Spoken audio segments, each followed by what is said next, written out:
నన్ను బలపరచు క్రీస్తు యందు నేను సమస్తము చేయగలను. దేవుడు మన పక్షమునుండగా మనకి విరోధి ఎవడు? ఆమేన్, ఆమేన్. ప్రతి ఆత్మని నమ్మద్దు అని చెప్పిన ప్రభు, దానికి సంబంధించిన అనేక క్లూ పాయింట్స్ మనకి వాక్యంలో నుంచి రాశారు. వాటినే మనం ధ్యానిస్తూ ఉన్నాం. సో ఇవి మనకి చాలా హెల్ప్ఫుల్గా ఉంటాయి. వెళ్దాం. పేతురు రాసిన 2వ పత్రిక 2వ అధ్యాయం 2-3 వచనాలు 4 వచనాలు మనం చదువుకుందాం. చూడండి. మరియు అనేకులు వారి పోకిరి చేష్టలను అనుసరించి నడుతురు, వీరిని బట్టి సత్య మార్గము దూషింపబడును. ఇది అర్థం చేసుకోవడానికి ముందు మనం ఒకటి పూర్తిగా గమనించాలి. అదేంటి అంటే, చూడండి, 10,000లో అతి సుందరుడు అని ఎలా అయితే చెప్తున్నామో, అనేకులు బోధకులు ఉన్నారు. వాళ్ళల్లో నిజమైన బోధకుడు ఆయన ఒక్కడే. అతి సుందరుడు ఎలా అయితే ఒక్కడే ఉన్నాడో, అలా బోధకుల మధ్యలో కూడా సత్యం చెప్తున్న బోధకుడు ఆయన మాత్రమే. మీకు అది ఒక మాటలో చూపించాలి ఆశపడుతున్నా. చూడండి, హెబ్రీయులకి రాసిన పత్రిక 2వ అధ్యాయం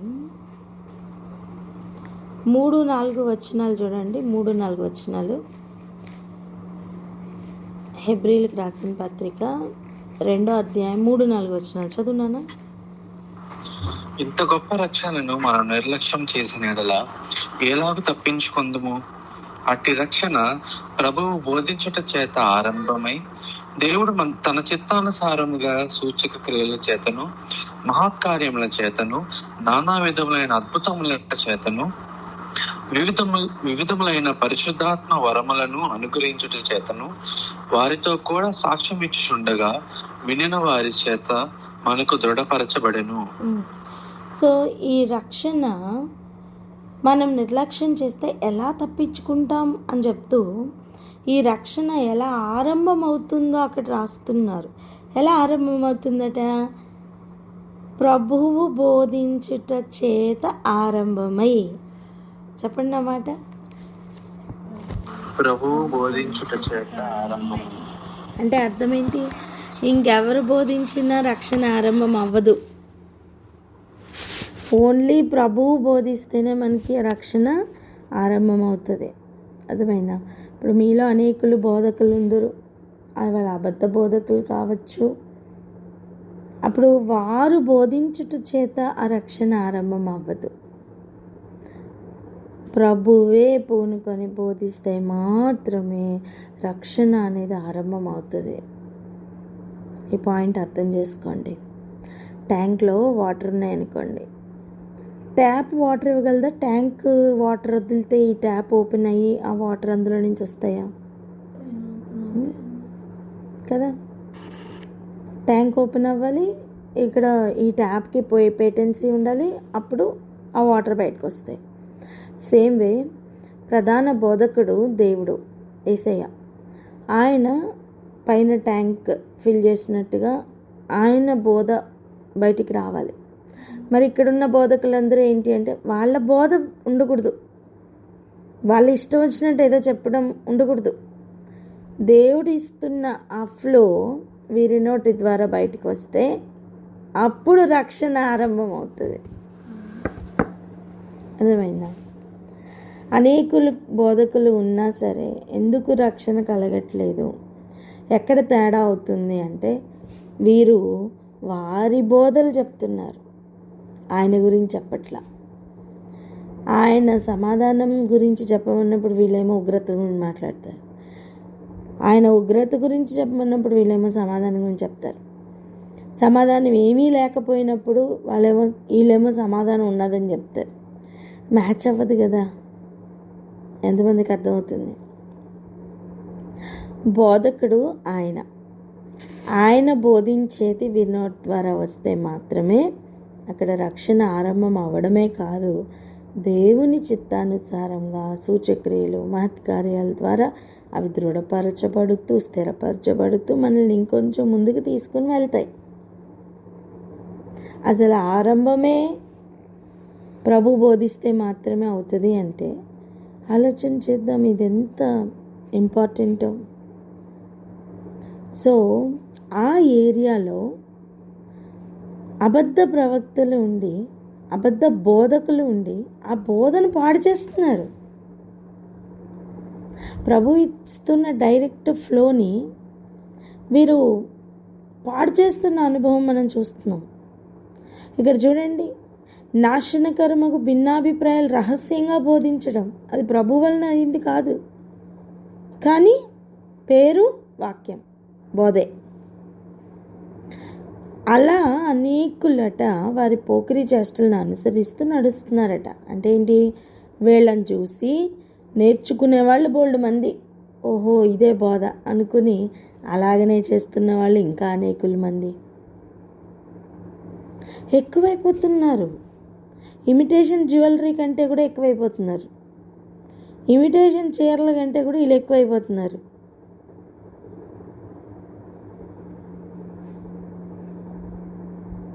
నాలుగు రిఫరెన్సులు పట్టుకుని వస్తే వాక్యం అవ్వదు నాన్న. ఆ వాక్యము బైబిల్ లేకపోయినా సరే అబ్రహామును దర్శించిన వాక్యం 4 తరాల తర్వాత ఏం జరగబోతుందో చెప్పారు. నిజమైన వాక్యం దర్శిస్తే ప్లానింగ్ కమిషన్ ఏంటి అని బయలుపరచబడుతుంది, మిషన్ ఏంటి అని బయలుపరచబడుతుంది. నెక్స్ట్ ఏం చేయాలని ప్రభు చెప్తారు. ఆయన బయలుపరుస్తున్న విషయాలు ఎంత రాగా ఉంటాయంటే మన హృదయాలు తట్టుకోలేవు. ఇంకా చూడండి, వీరిని బట్టి సత్య మార్గం దూషింపబడుతుంది. ఎందుకు?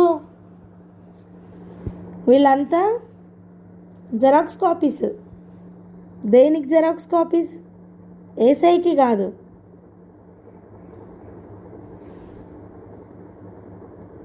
అబద్ధ బోధకులకి జెరాక్స్ కాపీస్గా ఉన్నారట. ఇప్పుడు చెప్పండి, మనం గుర్తుపెట్టాల్సిన అవసరం ఉందా లేదా? ప్రతి బోధని నమ్మడానికి ఉందా? లేదు. ప్రతి ఆత్మని నమ్మడానికి ఉందా? లేదు. దేవుని వద్ద నుండి వస్తే మాత్రమే మనం దాన్ని స్వీకరించాలి. ఇంకా చూడండి, వారు అధిక లోభత్వం, ఈ డబ్బు ధనాపేక్షకు ఇంకొక పర్యాయ పదం, ఇంకొక హయ్యర్ లెవెల్లో ఒక పర్యాయ పదం ఈ లోభత్వం. వీళ్ళు కన్ను మొత్తం ఏమిస్తారా, ఏం దోచుకుందామా, ఏం సంపాదిద్దామా అని ఉంటుంది. వాళ్ళు అధిక లోబులై, మామూలుగానే లోభత్వం డేంజర్, కానీ వీళ్ళు అది కూడా పిహెచ్డి చేశారనమాట. వాళ్ళు ఏం చేస్తున్నారట, కల్పనా వాక్యములు చెప్పడం. ఇప్పుడు అర్థమైందా? వాక్యంలే, దేవుడిచ్చిన వాక్యాలు కాదు, కల్పనా వాక్యాలు. వీళ్ళకు అనుగుణంగా దాన్ని మార్చుకోవాలి. వీళ్ళకు అనుగుణంగా దాన్ని మార్చుకొని వీళ్ళు వారి ఎడల కఠిన మనస్కులై వీరు ఎలా మోసం చేస్తారంటే వారి వలన లాభం పొందే విధంగా. దీని అంతటికీ వీరి లోపల ఉన్నది ఏంటండి? అధికమైన లోభత్వం అని చెప్పండి. అర్థమైందా?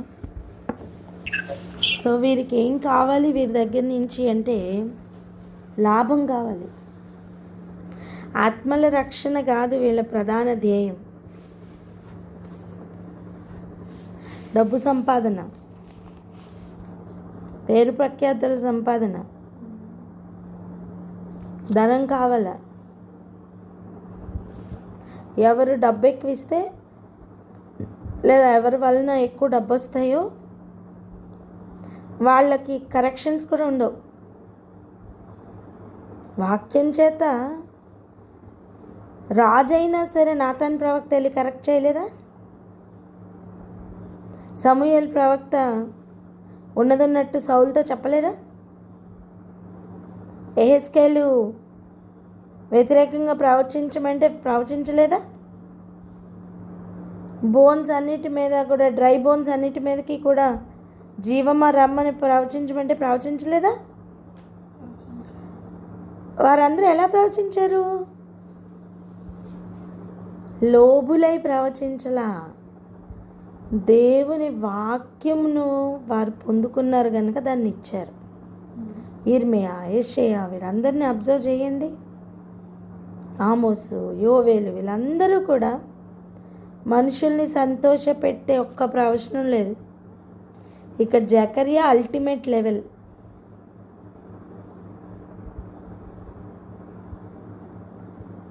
దేవుడు మాట ఇచ్చి చెప్పమని చెప్తే దాన్ని చెప్పడానికి ఫస్ట్ ధైర్యం ఉండాలి, ఆయన మీద రెస్పెక్ట్ ఉండాలి, ఆయన రాజ్యం పట్ల ఒక బాధ్యత ఉండాలి. చెప్పండి అన్నమాట, రాజ్యం పట్ల బాధ్యత ఉండాలి అని. రాజ్యం పట్ల బాధ్యత ఉండాలి. వీరికి అలా కాదు, వీళ్ళ రాజ్యం మీద బాధ్యత. సొంత రాజ్యం స్థాపించుకోవాలా, క్యాన్సర్ సెల్ లాగా. సో వీళ్ళ అధిక లోభత్వం వీళ్ళని ఎన్ని మార్గాల గుండా తీసుకెళ్తుందంటే, కల్పనా వాక్యాలు చెప్తూ ఉంటారట.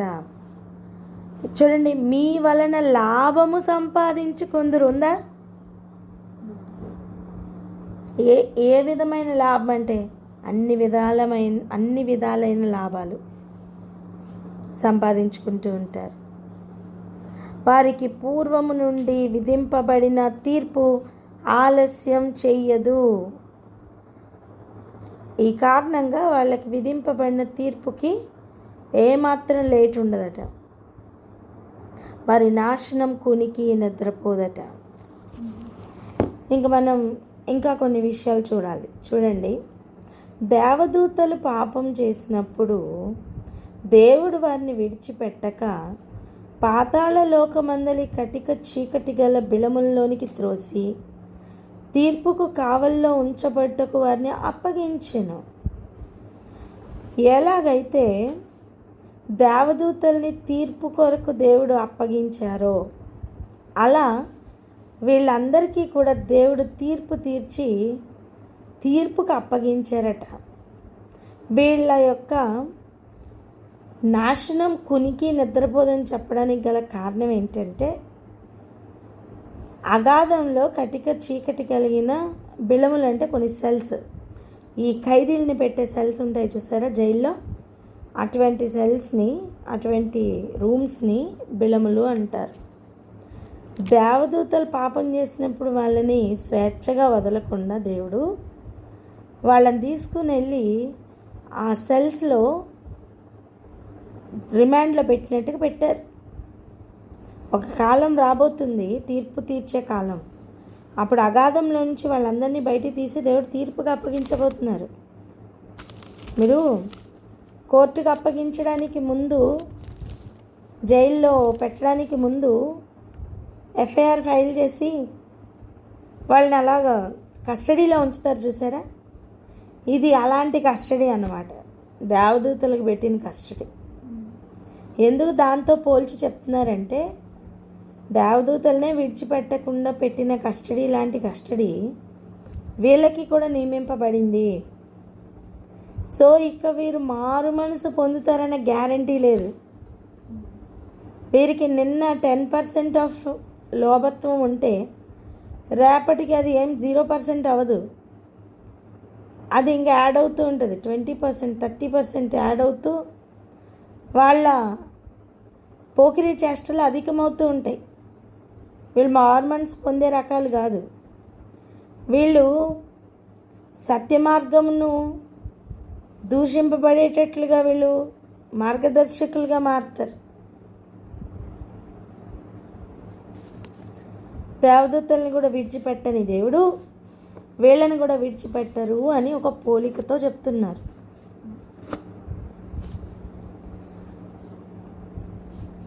5వ వచనం చూడండి.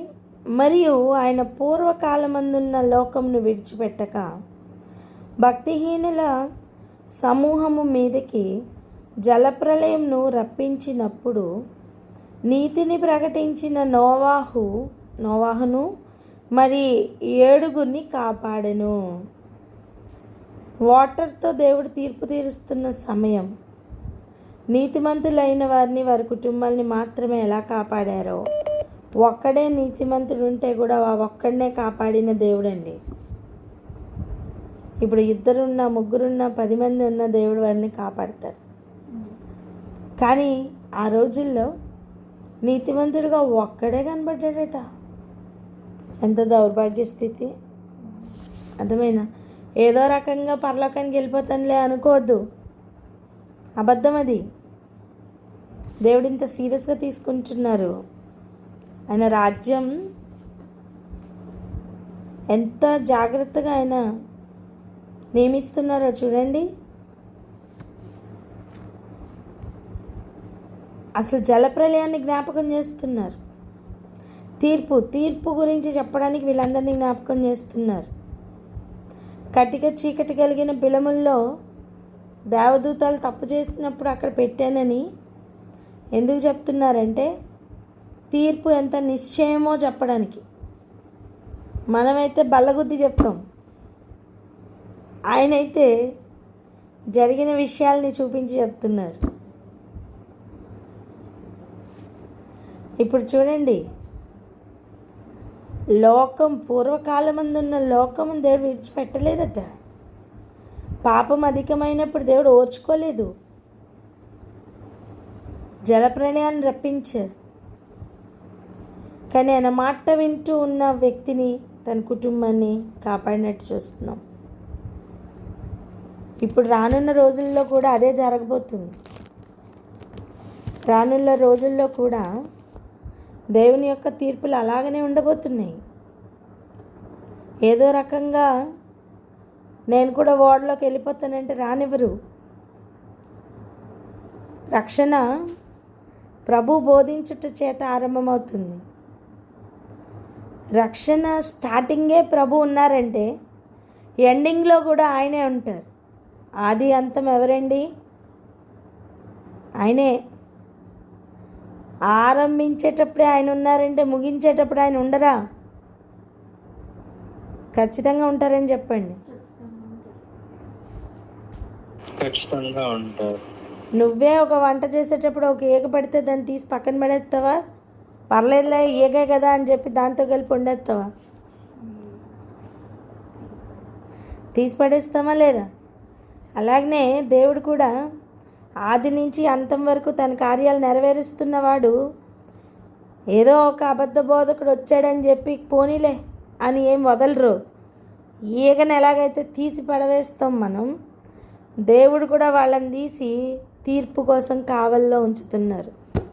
మాకు ఒక సిస్టర్ ఉండేవాళ్ళండి. నేను ఉద్యోగానికి వచ్చిన కొత్తలో ఒక సిస్టర్ ఉండేవాళ్ళు. ఆ సిస్టరు బియ్యంలో పురుగులు చాలా గమ్మత్తుగా ఏర్పడేసేది. ఎలా పడేసేవాళ్ళంటే ఆ చేటలో ఒక చిన్న గ్లాస్ పెట్టుకొని దానిలో నీళ్ళు వేసేవాళ్ళు. చిన్న టీ కప్పులో గ్లాస్ పెట్టుకొని ఆ చేటలో బియ్యం, ఆ బియ్యం పక్కన ఒక గ్లాసు, ఆ గ్లాసుల్లో కొన్ని నీళ్ళు వేసి నాకు చాలా ఆశ్చర్యంగా అనిపించింది, ఎందుకు ఇలా చేస్తున్నారని. దగ్గరికి వెళ్ళి చూస్తే నేను చూసిన విషయం ఏంటంటే బియ్యంలో ఈ వైట్ పురుగులు వస్తాయి చూసారా, బియ్యం పురుగులు, అవి ఏరి ఒక్కొక్కటి తీసి ఆ నీళ్ళల్లో వేస్తుంది. నాకు చాలా ఆశ్చర్యం వేసింది. ఒక మనిషే ఆ బియ్యంలో పట్టిన పురుగులను అలా తీసి ఏరి పక్కకు పెట్టి బియ్యం అంతా ఏరిన తర్వాత దాన్ని ట్రీట్మెంట్ ఇస్తుంటే దేవుడు మరి చేయరా? పర్లేదులే అని అన్నం ఉండలేదుగా. దేవుడు కూడా బోధన అలాగా పోన్లే కలుషితమైతే అవని అని ఏమీ వదలరు. అలా అబద్ధ బోధకులను, లోభత్వంతో నిండుకున్న వారిని, సంపాదించుకోవాలి లాభం కావాలని వెతుకుతున్న వారిని ఒక్కొక్కరిని తీసి దేవుడు అలాగా ప్రత్యేకపరుస్తున్నారు, సపరేట్ చేస్తున్నారు. వాళ్ళ కోసము తీర్పు రెడీగా ఉందట. అది కునికి నిద్రపోదట. సో ఇప్పుడు పగ తీర్చుకుంటే మన పని కాదు, వాళ్ళకి తీర్పు తీర్చటం మన పని కాదు, కానీ గుర్తుపట్టడం మన పని.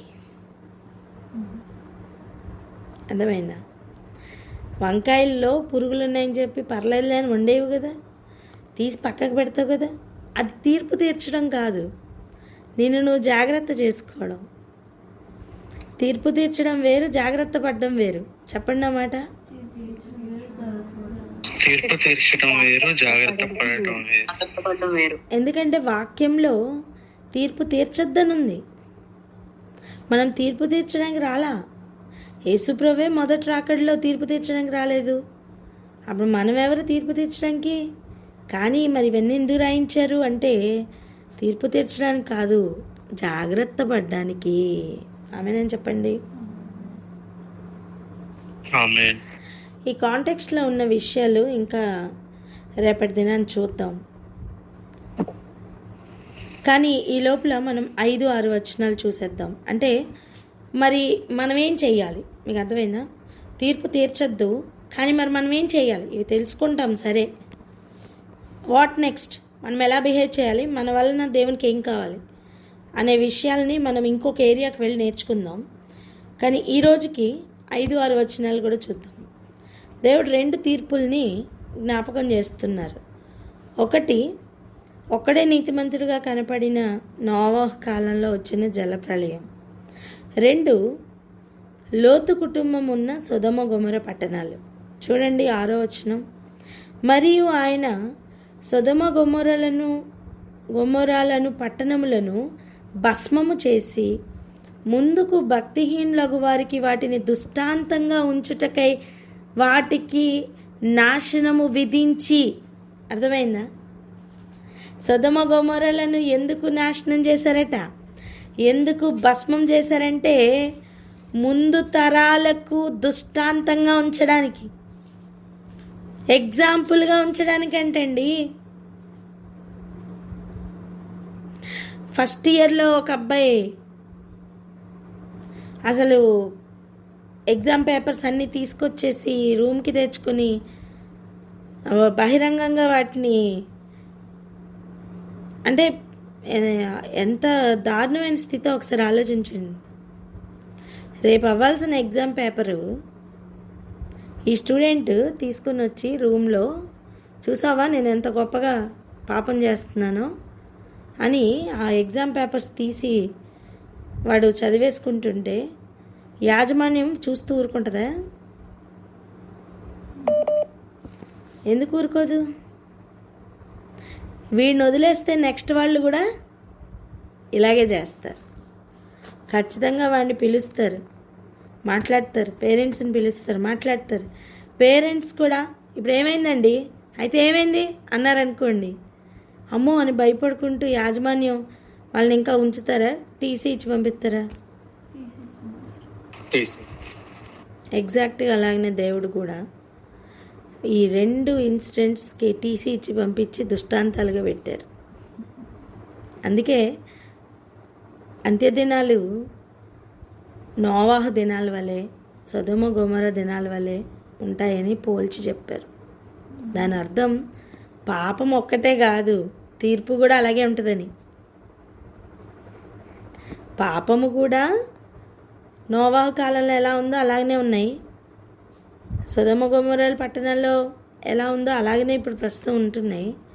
కానీ తీర్పు కూడా అలాగే ఉండబోతుంది. ఆయనకు ఒక్కడున్న చాలు. ఆ రోజు భూమిని ఎలాగైతే నీళ్లతో నాశనం చేశారో ఇప్పుడు అదే భూమిని అగ్నితో నాశనం చేయడానికి రెడీగా ఉన్నారు. నేను లేకపోతే ఈయన రాజ్యం కదలదు అనుకోవద్దు. పిలిస్తే వచ్చింది వెలుగు. ఆయన చేయాలనుకుంటే ఇంకొక నివాసయోగ్యంగా ఇంకో భూమిని చేయలేరా? ఇంకో జనాంగాన్ని సృష్టించలేరా?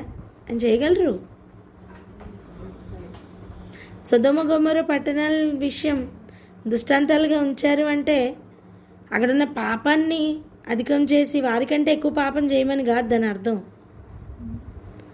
ఆ పట్టణాలని భస్మం చేసిన దేవుడు రానున్న దినముల్లో భూమిని అలా చేయబోతున్నారని అర్థం. కనీసం ఆయన తీర్పులు చూసన్న భయం రావద్దా? ఖచ్చితంగా రావాలి. అబద్ధ బోధకులను కోట్ చేస్తూ ఇవన్నీ ఎందుకు చెప్తున్నారు? అబద్ధ బోధకుల్ని కోట్ చేస్తూ లోభత్వాన్ని గురించి చెప్తూ మీ వలన లాభం పొందుతారని చెప్తూ ఈ వ్యభిచార సంబంధమైన ఈ పాపంకి ఉనికి పట్టుగా కనిపిస్తున్న నోవాహు కాలంను, సొదొమ గొమొర కాలంను ఎందుకు సూచిస్తున్నారు అంటే, ఈ అబద్ధ బోధకులు మీ వలన లాభం పొందుతారని చెప్తున్న లాభం కేవలం ధనం మాత్రం కాదు, నీ అంటే వ్యభిచార సంబంధమైన పాపం కూడా అని. అర్థమైందా? దేవునికి చాలా ఉగ్రతను పెంచుతున్నారు. ఎదురుగుండా ఇంత దుష్టాంతాలుగా పెట్టినా సరే వారిలో మార్పు రాకపోవడం చాలా చాలా బాధాకరమైన విషయం. సో మనం ఏం చేయాలి, మన వంతు పార్ట్ ఏంటి అని రేపటి దినాన్ని చూద్దాం. ఇక్కడనే ఆగి ప్రార్థన చేద్దాం. ప్రార్థన అందుకోండి. అభి ప్రేయర్ చేసి క్లోజ్ చేయండి అన్న.